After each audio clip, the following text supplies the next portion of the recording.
কিন্তু স্বর্গে একটা অসুবিধা আছে, সেই অসুবিধাটার জন্য আপনারাই বিচার করবেন যে আপনারা স্বর্গে যাবেন কিনা। স্বর্গে সঞ্জয়বাবু স্বর্গে একটা অসুবিধা আছে, সেটা হচ্ছে কি যে যেই পরিমাণ আপনার ক্ষুধা লাগবে স্বর্গের দেবতারা এই পরিমাণ আপনাকে খেতে দেবে না। ওখানে সুন্দর সুন্দর পাকা ফল আছে, কিন্তু গাছের ডাল থেকে ছুটে আপনি খেতে পারবেন না।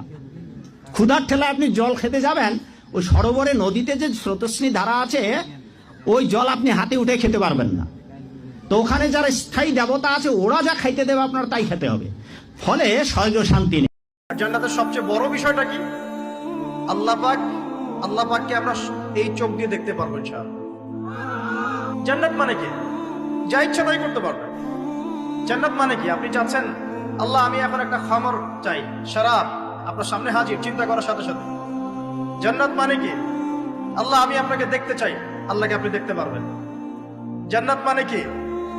আপনি মধুর নহর, দুধের নহর, পানির নহর, শরাবের নহর, হুরে নিন চতুর্দিকে ঘোরাফেরা করছে।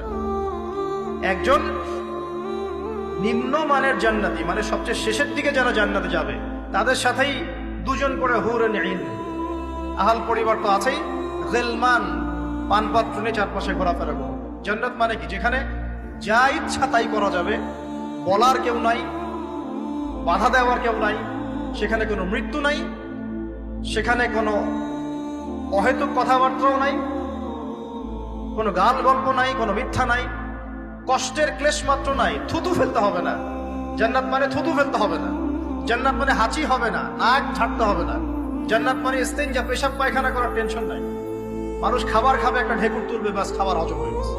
আর জান্নাতের সবচেয়ে বড় বিষয়টা কি? আল্লাহ পাককে আমরা এই চোখ দিয়ে দেখতে পারবো ইনশাআল্লাহ।